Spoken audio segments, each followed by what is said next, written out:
Intro. Welcome back to our channel. Today, we're diving into an exciting topic that's at the forefront of technology and innovation: building an end-to-end AI workflow. Whether you're a seasoned data scientist, an aspiring AI engineer, or just someone interested in how artificial intelligence functions, this video will guide you through the entire process. From data collection to model deployment in production, we will break down each step to give you a comprehensive understanding of how to create an effective AI workflow. So, grab your notebook and let's get started. Section 1: Understanding AI Workflows. Before we jump into the specifics, let's take a moment to understand what we mean by an AI workflow. An AI workflow is the entire process of executing an AI project, from the initial problem definition to the deployment of a model that can make predictions in real time. The workflow can be broken down into several key stages: problem definition, data collection, data preprocessing, model training, model evaluation, and deployment. Each stage is crucial and requires careful consideration to ensure success. Section 2: Problem definition. The first step in any AI workflow is defining the problem you want to solve. This is a fundamental step because it guides all subsequent actions. You need to ask yourself several questions. What is the business problem? What are the specific goals of the AI project? Who will be the end users of the model? Understanding the problem will help you determine what type of data you need, the appropriate algorithms to apply, and how you will measure success. For instance, if you are working on a customer churn prediction model for a subscription service, your objective is clear: you want to understand which customers are likely to cancel their subscriptions and why. This clarity will dictate your data collection and modeling strategy moving forward. Section 3: Data collection.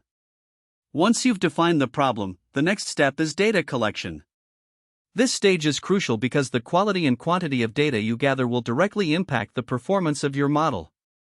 Data can come from various sources, including internal databases, APIs, web scraping, and public datasets.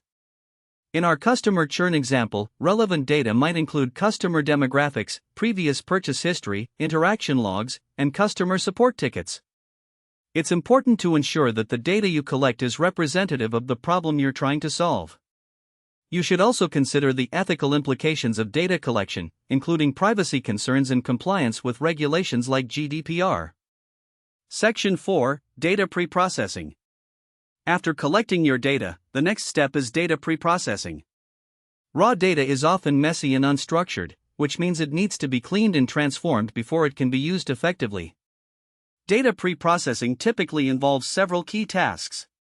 1. Data cleaning. This includes handling missing values, removing duplicates, and correcting inconsistencies. For example, if you have multiple entries for the same customer due to typos or different formats, you'll need to standardize this data. 2. Data transformation. Depending on the algorithms you plan to use, you may need to transform the data. This could involve normalizing numerical values, encoding categorical variables, or even reducing dimensionality through techniques like PCA. 3. Feature engineering. This is an essential part of any AI workflow. It involves creating new features from existing data that might help improve the model's performance. For our customer churn model, you could create new features like average purchase value or number of customer service interactions to provide more insight into customer behavior. For data splitting, finally, it's crucial to split your data into training, validation, and test sets. This ensures that your model is evaluated on unseen data, which helps measure its performance accurately. Section 5: Model selection and training. With your data prepped, the next stage is model selection and training. This is the part where you choose the algorithm that best fits your problem. There are numerous algorithms available, including regression models, decision trees, support vector machines, and neural networks. The choice of model largely depends on the nature of your data and the specific problem you're addressing. For our customer churn problem, classification algorithms like logistic regression or random forests might be suitable for predicting whether a customer will churn based on their features. Once you select a model, you'll proceed to training it using your training dataset. During training, the model learns the patterns and relationships within the data to make accurate predictions.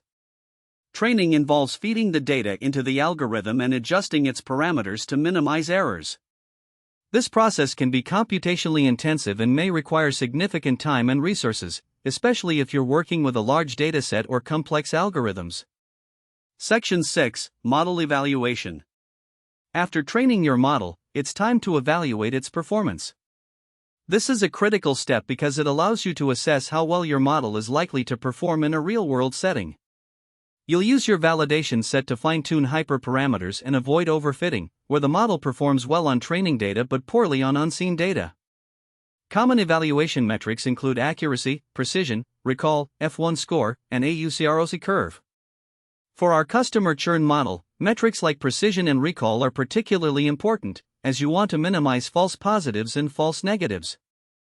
After evaluating the model, you can compare different models and choose the one that performs best according to your defined goals. Section 7, Model Deployment. Once you're satisfied with the model's performance, the next step is deployment. Deployment is the process of making your model available for use in a production environment. This stage involves several important considerations. 1. Integration. Your model needs to be integrated into the existing business processes. This might involve building an API that allows other applications to communicate with the model and retrieve predictions. 2. Monitoring and maintenance. After deployment, it's essential to monitor the model's performance continually. Over time, the data might change, leading to model drift, where the model's accuracy declines. Setting up a monitoring system helps you detect these changes early and make necessary adjustments. 3. Scaling. Depending on the application's needs, you may also need to consider how to scale your model. Will it handle thousands of requests per minute? Using cloud services can help you manage the scaling efficiently. For user interface, lastly, consider how end users will interact with the model.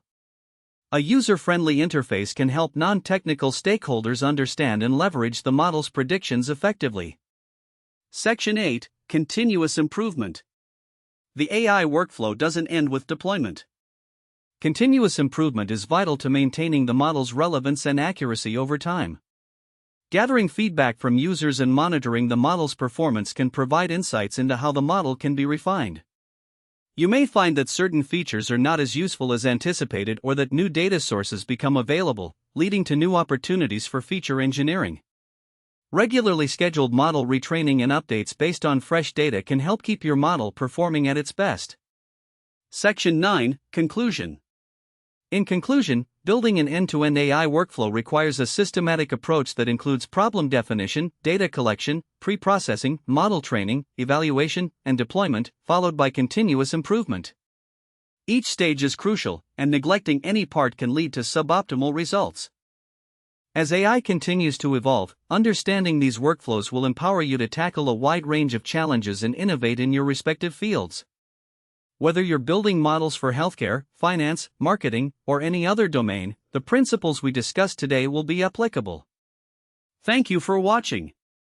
If you found this video helpful, please give it a thumbs up, subscribe to our channel, and hit the notification bell for more insights into the world of AI and machine learning. We'd love to hear your thoughts and experiences with building AI workflows, so drop a comment below. Until next time, keep exploring and innovating.